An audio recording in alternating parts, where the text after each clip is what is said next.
Chris K here, and I got it. You heard it. The Big Arch. It's already been tested, and I'm gonna taste test it, and I'm not just gonna taste test it. I'm gonna have it for my lunch. Here we go. First, holy cow. Holy cow. So you know that it's made out of cows and not humans. God, that is a big burger. We've got a very unique kind of sesame poppy. Sesame and poppy. The CEO literally bit the burger, chewed it 3 times, and then swallowed it. He put it on the side of his cheek. And this is why you should stop eating McDonald's. If the CEO don't want to eat their own burger and he calls it a product, oh my God, they're telling you right in your face. Chris K here with, you've heard about it, the double cheeseburger. We've tested this product and humans love it.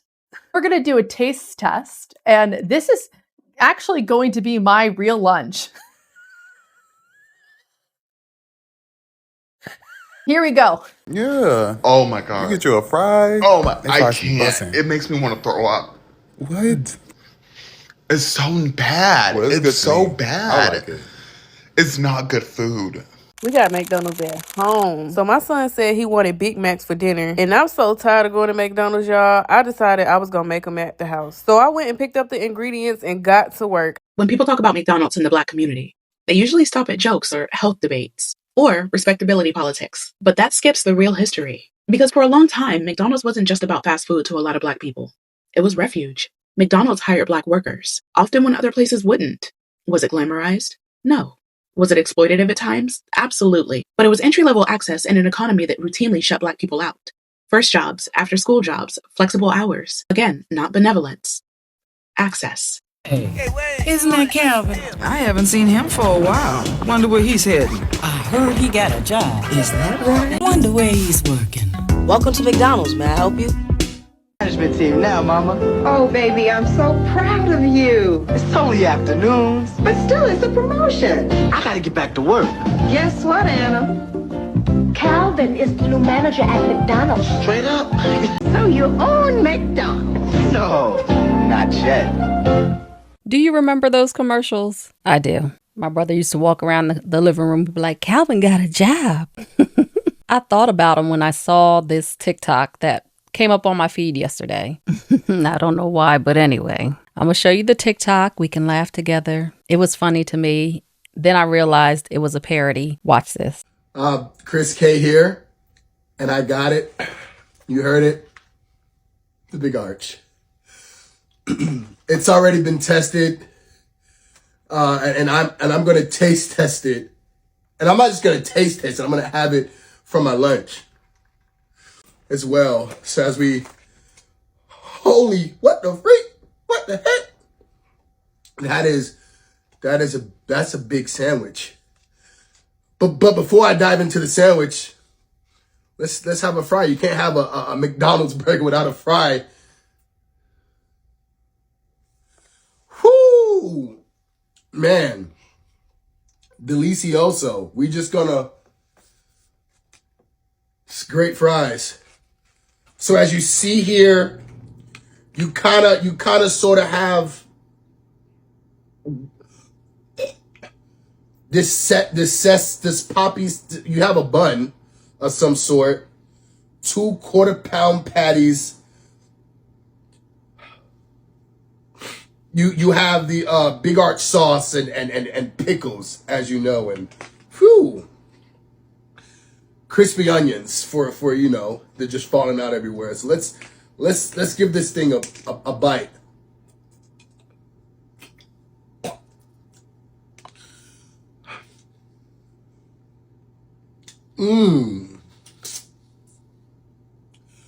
Now that's a Big Arch bite. You kind of have you have so much going on here, a little bit too much. But the gooiness, the pickles, the sauce, just so, only McDonald's.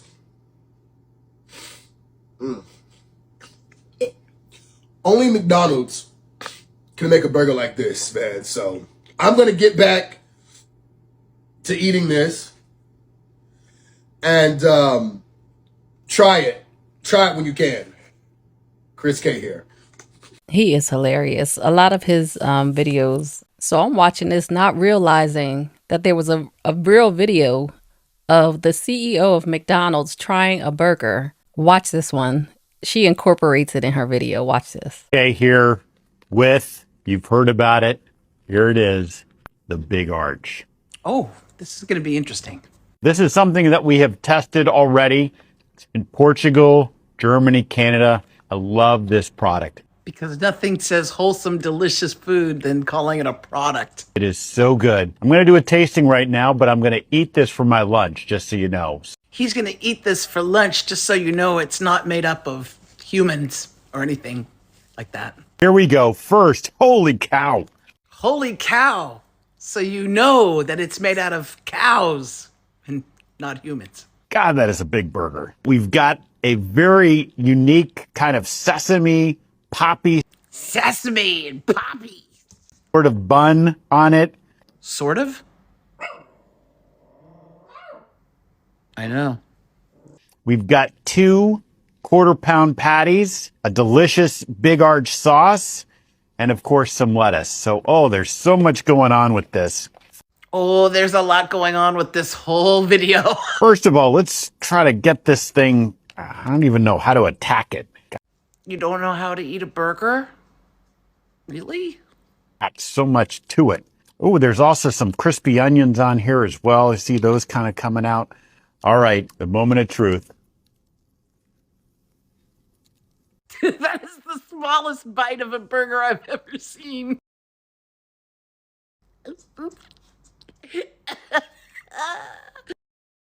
Grab a hold of it. Eat it. That is so good. I don't believe you. That's a big bite for a big arch. That is not a big bite. I know.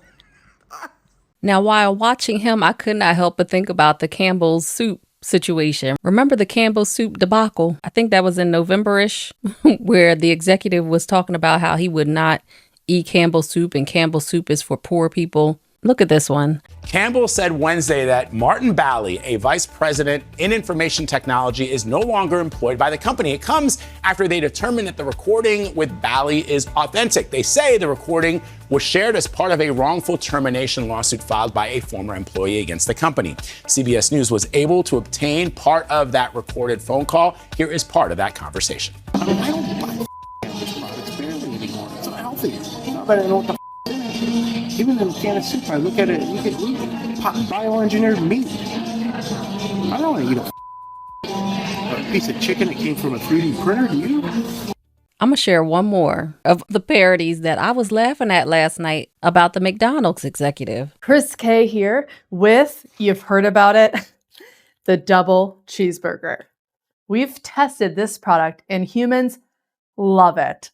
We're going to do a taste test, and this is actually going to be my real lunch. Here we go. Whoa, that is a big burger. I'm not even sure how I'm supposed to pick that up. With your hands. With my hands? I've never seen a product this big before. I mean, it looks like it has some sort of bun product on top. Side, it looks like we have some sort of some sort of cheese product.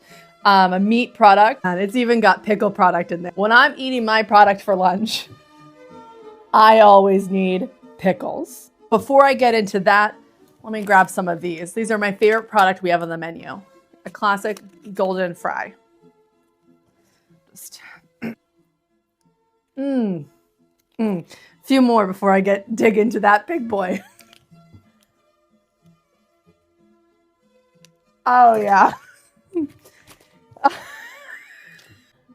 Okay, just one bite. Hold on. Sorry. Moment of truth. I'm gonna go in for it now.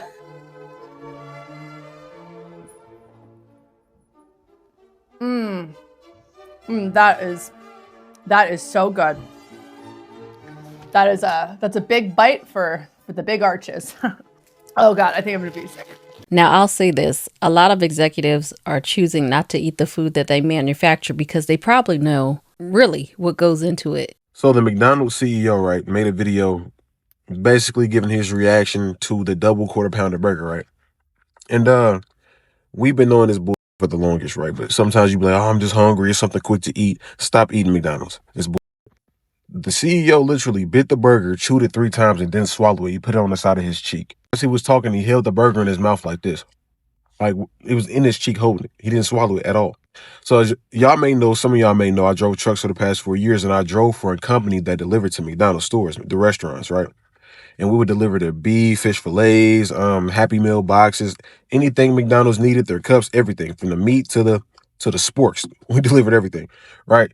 And with that, we would get a bill of lading. It's just something you need when you're a truck driver delivering loads and things like that. And on that bill of lading, it would show what McDonald's product was and how much they paid for it versus how much they would make from each product. They're stretching the food out. They're putting drugs and whatever, all types of ingredients and chemicals in there just to stretch the food out, basically to make a bigger profit. So why are you eating it? They're not even eating. Like, bro, he called the burger a product, bro. He said we tested it. The you mean you tested a burger? The fuck are you talking about? Now, I will say I don't eat fast food as much as I used to. However, every now and again I do, so I do slip. But this guy has a plan for us to stop eating fast food. Watch this. And this is why you should stop eating McDonald's. If the CEO don't want to eat their own burger and he calls it a product, oh my God, they're telling you right in your face. They're saying, listen, this is not real food. This is a product. This is not a burger. This is something that we made in a lab and created to sell, not handcrafted food for our nourishment. They're telling you right in your face. I don't understand why people don't get they don't draw it. It'd be thousands of people in McDonald's. He don't want to eat his own burger. He took a little bite, like, watch the video. Okay. You love McDonald's. Your family grew up on McDonald's. All right, cool. But ask yourself why he doesn't want to eat his own burger. Just ask yourself why. And if you don't want to stop, okay, you don't want to eat fast food, just go little by little. Cut off McDonald's first. That's what me and my family did. We don't even look at McDonald's as an option. Then we cut off Wendy's. Then we cut off this place. Then we cut off that place. Just slowly, one by one, until you become comfortable with only eating select foods. Like, our diets are all over the place. You're eating Wendy's, McDonald's. You're eating it from this place and that place, the gas station. You don't even know why you're sick. This is why we need to understand where our food comes from. Why doesn't he want to eat his burger? He didn't even know how to hold the burger. And we expect to have some nourishment behind this. It's only going to make us sicker. If I was McDonald's and I wanted to make some extra money, yes, I would cut off different products or make products cheaper in the food so I can make more income. So my salary and my profits are higher. Just ask yourself, why doesn't he want to eat the burger? And then come back to this video. Now let's take a look at some of the comments under his video. In the first one, now the SpongeBob picture already got me, but the first one says, McDonald's CEO trying a McDonald's mystery meat burger. That little bite. Somebody said the $5 meal though. That $5 meal is saving people because this economy. Now, I know there are other healthier options out there, like going to the grocery store if you can, purchasing your own food and cooking it. But again, that takes a skill and patience. And a lot of people don't got time. Ain't nobody got time for that. So that's why you end up running to fast food places to get these meals. Somebody said, I'm still alive. Yeah. But that breakfast though, now let me tell you how in college, that breakfast though was my go-to. because I was running to class and said, you know what, let me just go ahead and pick up some breakfast and I will eat in class. That's what happens. But that McDonald's caramel frap, though, I don't drink coffee, so I don't know the hype. But obviously it must be good. Yeah. Hand me my McCrispy. What about the fries, though? Now, mind you, one of my best friends, she loves McDonald's fries. And I tell her, McDonald's fries ain't that good. After 5 minutes, they are trash to me. You got to get them when they are crispy, hot. Because after that, it's no good. At least to me, it's no good. The McDonald's CEO, while trying introducing his product. Yep. Somebody said me in the McDonald's line right now. What to do? So I need to delete the McDonald's app? That's how they get you too, with all that free stuff supposedly in the apps. This isn't the same McDonald's we grew up on. And I can attest to that. Of course, when we're little, we're like, oh my gosh, it's so good. And on top of that, we get to go to the play place afterwards. Oh, McDonald's is the best for me. Not no more. And I don't know if our palates have changed over time. Of course they have. They've matured. But still, it tastes a little funny. Somebody said cheap meal today, high medical bills later. Somebody said maybe he's vegetarian. Who knows? Somebody said, I don't know, man. It's still pretty good. Well, to each its own. To each their own. I'm at McDonald's right now. I'm going to just pray over my food. Is it me or has McDonald's been tasting weird lately? Has McDonald's been tasting weird to you? Is this why the CEO does not want to eat the product? Now, like I said, I don't eat fast food like I used to. However, there's always going to be somebody in your friend group who is going to shame you for your food choices. Now, I'm sure they mean well. They want you to be healthy, right? Watch this. They had like Chick-fil-A. And what did you guys have to eat? We had McDonald's. McDonald's? Oh my God, that's so disgusting. First of all, fast food in general is disgusting, but you guys had McDonald's? Yeah. Oh my God. You get you a fry. Oh my, They I fries be can't. bussin'. It makes me want to throw up. What? It's so bad. Well, it's good it's to so me. bad. I like it. It's not good food. When I was younger, my mother would always say, as we were passing McDonald's, we got McDonald's at home. And yes, we do have McDonald's at home. Sometimes I even say it to my kids when they're looking at Chick-fil-A as we pass by, but like, we got Chick-fil-A at home. We have Taco Bell at home. And we also have McDonald's at home.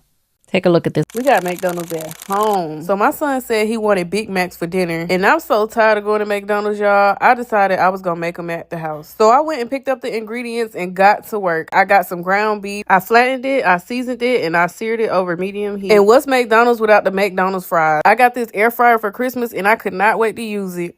Once the burgers were done cooking, I had to make the sauce.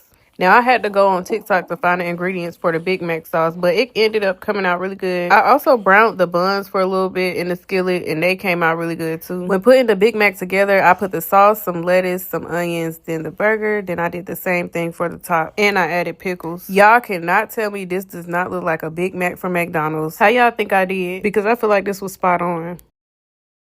Now, I will say maybe a few weeks ago, I saw Ashley, the Baroness, speaking about McDonald's, but she has another video that came out recently because of all of this. So watch her videos in general, but this one is in regards to McDonald's. When people talk about McDonald's in the Black community, they usually stop at jokes or health debates or respectability politics. But that skips the real history. Because for a long time, McDonald's wasn't just about fast food to a lot of Black people. It was refuge. So you have to understand the timing to get what I'm saying.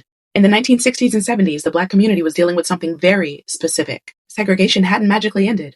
White-owned businesses still refused service. Sit-downs could turn into arrests. And public space was still heavily policed. So the question wasn't, is this food good for you? The question was, where can we exist without being harassed?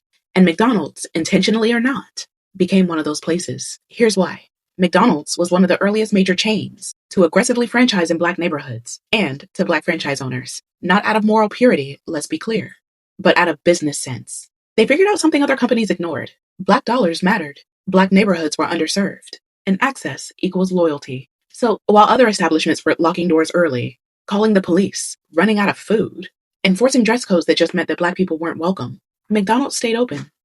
Late, consistent, predictable. And that consistency mattered more than people realize. McDonald's became a place to sit without buying much, a bathroom you could use without being questioned, a spot where teens could gather without immediately being chased out. When you're consistently told you don't belong in a public space, a place that doesn't challenge your presence becomes meaningful. Now there's also the safety aspect. For a lot of Black parents, McDonald's was one of the few places they felt okay letting their kids go alone. Bright lights, cameras, staff, witnesses. That's not accidental comfort, that's survival math. And then there's a labor side. McDonald's hired Black workers, often when other places wouldn't. Was it glamorized? No. Was it exploitative at times? Absolutely. But it was entry-level access in an economy that routinely shut Black people out. First jobs, after-school jobs, flexible hours. Again, not benevolence. Access. Now here's the part people don't like talking about. McDonald's learned how to market to Black communities directly, early. Long before most corporations did. Black advertising firms, Black-focused campaigns, localized ownership. Sometimes that slid into stereotypes. Sometimes it was genuine community engagement. Often, it was both at the same time. That tension is real. So when people ask why McDonald's feels so embedded in Black culture, the answer isn't because we love junk food. It's because it didn't make us prove that we deserve to be there. It didn't demand performance. It didn't treat presence as a threat. In a country where space is powerful, McDonald's offered accessible space. Now, none of this means that McDonald's is above critique. It doesn't erase health disparities. It doesn't cancel corporate responsibility. But history is allowed to be complicated. Something can be exploitative and still function as refuge. A corporation can extract profit and still provide access the state failed to guarantee. So when you hear people clown McDonald's in the Black community, just remember, for a lot of us, it wasn't about the fries. It was about being somewhere we could sit down, breathe, and not be treated like a problem. And that tells you way more about America than it does McDonald's. I love Ashley. She always gives some good historical information. You can always do your own research as well, but I thought this was appropriate to add here as we are talking about McDonald's. So like I said, I wanted to share this with you because I'm sure some of you haven't seen it yet, but it has made the news and it has become viral, as you can see with all these TikToks that I share with you today. But think about the McDonald's CEO does not even want to eat his product. Why should we? Now, I know we are in a rush a lot of times, and that's why we have these fast food places, and that's why they make their money, because a lot of times we don't want to prepare the food. But if we take the time to be intentional with our meals and think ahead of time, we can cut some of it out. All right, thank you so much for watching. Take care, and I'll see you on the next video.